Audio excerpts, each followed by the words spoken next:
1, 2, 3 mulai. Assalamualaikum warahmatullahi wabarakatuh. Kami dari kelompok 3 dari kelas pendidikan teknik otomotif A akan mempresentasikan tentang landasan filosofis pendidikan.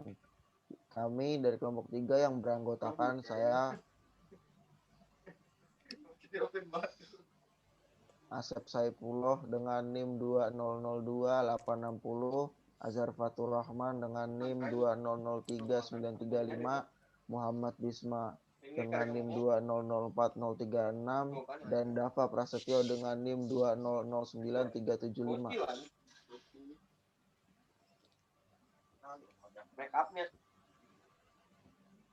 Pendahuluan. Ada alasan mengapa para pendidik perlu memiliki landasan filosofis pendidikan. Pertama, karena pendidikan bersifat normatif.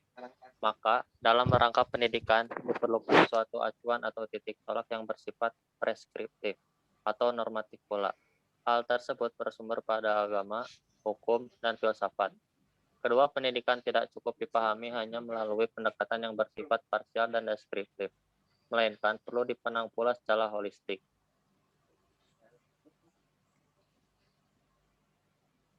Filsafat. Definisi filsafat. Filsafat, filosofi, berasal dari kata philein, cinta, dan sophia, kebijaksanaan. Jadi, secara etimologis, filsafat adalah cinta kepada kebijaksanaan. Dagobert Derun, 1981. Jadi, filsafat artinya cinta akan kebijaksanaan atau kebenaran. Filsafat berarti pula pendirian hidup atau pandangan hidup secara ilmiah. Definisi filsafat yaitu usaha berpikir radial dan hasil yang diperoleh dari menggambarkan dan menyatakan suatu pandangan yang menyeluruh secara sistematis tentang alam semesta serta manusia. Filsafat merupakan sumber ide paling dalam bagi secara segala macam ilmu pengetahuan, sehingga filsafat disebut juga induk pengetahuan. Definisi filsafat. Definisi landasan filosofis pendidikan. Landasan filosofis pendidikan adalah seperangkat asumsi yang bersifat dari filsafat yang bersumber dari filsafat yang dijadikan titik tolak dalam pendidikan. Landasan filosofis pendidikan sesungguhnya merupakan suatu sistem gagasan tentang pendidikan dan edukasi, atau dijabarkan dalam suatu sistem gagasan filsafat umum yang dianjurkan oleh suatu aliran filsafat tertentu. Terdapat hubungan implikasi antara gagasan-gagasan dalam cabang-cabang filsafat umum terhadap gagasan-gagasan pendidikan. Landasan filosofis pendidikan tidak berisi konsep-konsep tentang pendidikan apa adanya, melainkan berisi tentang konsep-konsep pendidikan yang seharusnya atau yang dicita-citakan. Struktur landasan filosofis pendidikan terbagi menjadi dua, yaitu konsep filsafat umum dan konsep pendidikannya. Konsep filsafat umum terdiri dari 4 hakikat, yaitu hakikat realitas, hakikat manusia, hakikat pengetahuan, dan hakikat nilai. Sedangkan konsep pendidikan yaitu tujuan pendidikan, kurikulum pendidikan, metode pendidikan, dan peranan pendidik dan peserta didik. Karakteristik landasan filosofis pendidikan berisi tentang gagasan-gagasan yang bersifat normatif atau preskriptif. Sebab landasan filosofis pendidikan tidak berisi konsep-konsep pendidikan yang apa adanya atau faktual, melainkan berisi tentang konsep-konsep pendidikan yang seharusnya atau yang dicita-citakan, yang disarankan oleh filsuf tertentu untuk dijadikan titik tolak dalam rangka praktek pendidikan. Landasan idealisme. Para filosofis ini mengklaim bahwa realitas pada hakikatnya bersifat spiritual, karena manusia itu adalah makhluk yang berpikir, yang memiliki tujuan hidup, dan yang hidup dalam aturan moral yang jelas. Menurut epistemologis, pengetahuan itu diperoleh dengan cara mengingat kembali melalui intuisi. Sedangkan aksiologi bahwa manusia itu diperintah melalui nilai moral imperatif yang bersumber dari realitas yang absolut. Konsep filsafat umum, idealisme, yaitu metafisika, yaitu realitas hakikatnya bersifat spiritual. Manusia, yaitu makhluk berpikir, maka dari itu, manusia bebas menentukan pilihannya secara bebas. Epistemologi, yaitu pengetahuan diperoleh dengan cara mengingat kembali atau berpikir dan melalui intuisi. Aksiologi, yaitu manusia diperintah oleh nilai moral imperatif yang bersumber dari realitas yang absolut. Implikasi terhadap pendidikan. Tujuan pendidikan yaitu pembentukan karakter, pengembangan bakat insani, dan kebijakan sosial. Isi pendidikan yaitu pengembangan kemampuan berpikir serta penyiapan keterampilan bekerja. Metode pendidikan yaitu metode yang utama adalah metode dialektik dan cenderung mengabaikan dasar-dasar fisiologis untuk belajar. Peran peserta didik dan pendidik yaitu pendidik harus unggul agar dapat menjadi teladan yang baik dalam hal moral maupun intelektual. Sedangkan peserta didik mengembangkan kepribadian dan bakatnya. Landasan realisme. Para filosof realisme memandang bahwa dunia ini adalah materi yang hadir dengan sendirinya, yang tertata dalam hubungan-hubungan di luar campur tangan manusia. Dan mereka beranggapan bahwa pengetahuan itu diperoleh dari pengalaman dan penggunaan akalnya. Sedangkan tingkah laku manusianya diatur oleh hukum alam dan pada taraf yang rendah diatur oleh kebijaksanaan yang teruji. Landasan realisme, konsep filsafat umum realisme. Terdiri dari 4 yaitu metafisika, yaitu para filosof realisme umumnya memandang bahwa dunia dalam pengertian materi yang hadir dalam sendirinya. Epistemologi, pengetahuan manusia diperoleh dari pengalaman dan penggunaan akal. Dan aksiologi merupakan tingkah laku manusia diatur oleh hukum alam dan pada taraf yang lebih rendah diatur oleh kebijaksanaan yang lebih teruji.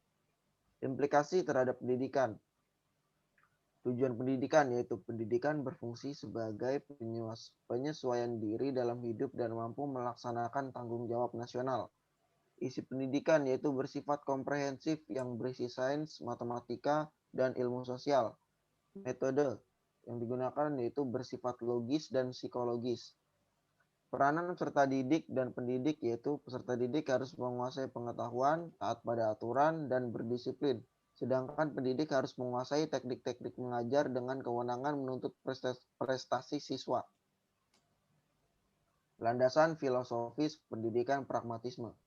Landasan pragmatisme pada dasarnya pragmatisme merupakan suatu sikap hidup, suatu metode, dan suatu filsafat yang digunakan dalam mempertimbangkan nilai sesuatu ide dan kebenaran sesuatu keyakinan secara praktis. Esensi diri pragmatisme ini terletak pada metodenya yang sangat empiris di mana sangat menekankan pada metode dan sikap lebih dari suatu doktrin filsafat yang sistematis dan menggunakan metode ilmu pengetahuan modern sebagai dasar dari suatu filsafat.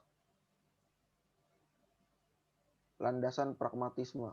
Konsep filsafat umum pragmatisme terdiri dari 4 yaitu metafisika, kenyataan yaitu kenyataan yang sebenarnya adalah kenyataan fisik, plural, dan becoming atau berubah.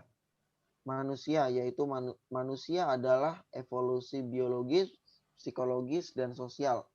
Epistemologis yaitu pengetahuan yang benar berasal dari pengetahuan dan pengalaman dan bersifat relatif. Aksiologi yaitu ukuran tingkah laku individual dan sosial ditentukan secara eksperimental dalam pengalaman hidup. Implikasi terhadap pendidikan. Tujuan pendidikan adalah pertumbuhan sepanjang hayat, proses rekonstruksi dari pengalaman yang terakumulasi dan sebuah proses sosial. Isi pendidikan, yaitu pengalaman-pengalaman yang teruji sesuai dengan minat dan kebutuhan siswa. Metode yang digunakan yaitu pemecahan masalah, penyelidikan, dan penemuan. Peran peserta didik dan pendidik yaitu peserta didik berperan sebagai organisme yang rumit dan mampu tumbuh. Sedangkan peranan pendidik yaitu sebagai pemimpin dan membimbing peserta didik belajar tanpa ikut campur atas minat dan kebutuhan siswa.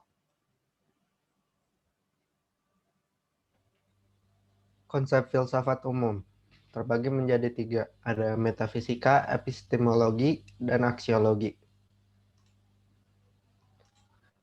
Metafisika adalah cabang filsafat yang berkaitan dengan proses analitis atas hakikat fundamental mengenai keberadaan dan realitas yang menyertainya. Kajian mengenai metafisika umumnya berporos pada pertanyaan mendasar mengenai keberadaan dan sifat-sifat yang meliputi realitas yang dikaji. Pemaknaan mengenai metafisika bervariasi, dan setiap masa dan filsuf tentu memiliki pandangan yang berbeda. Secara umum, topik analisis metafisika meliputi pembahasan mengenai eksistensi, keberadaan aktual, dan karakteristik yang menyertai ruang dan waktu.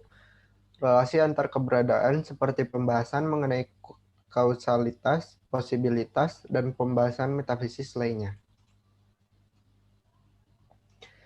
Epistemologi. Epistemologi berasal dari bahasa Yunani. Episteme artinya pengetahuan dan logos artinya diskursus. Adalah cabang dari filsafat yang berkaitan dengan teori pengetahuan.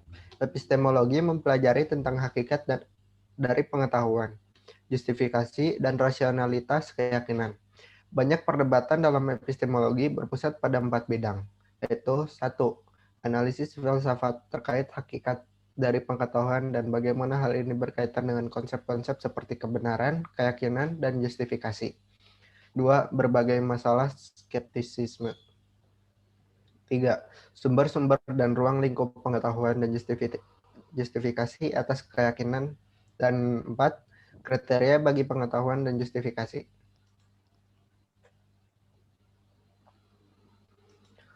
Aksiologi. Aksiologi merupakan cabang filsafat ilmu yang mempertanyakan bagaimana manusia menggunakan ilmunya. Jadi yang ingin dicapai oleh aksiologi adalah hakikat dan manfaat yang terdapat dalam suatu pengetahuan. Aksiologi berasal dari kata Yunani, axion, nilai, dan logos, teori, yang berarti teori tentang nilai.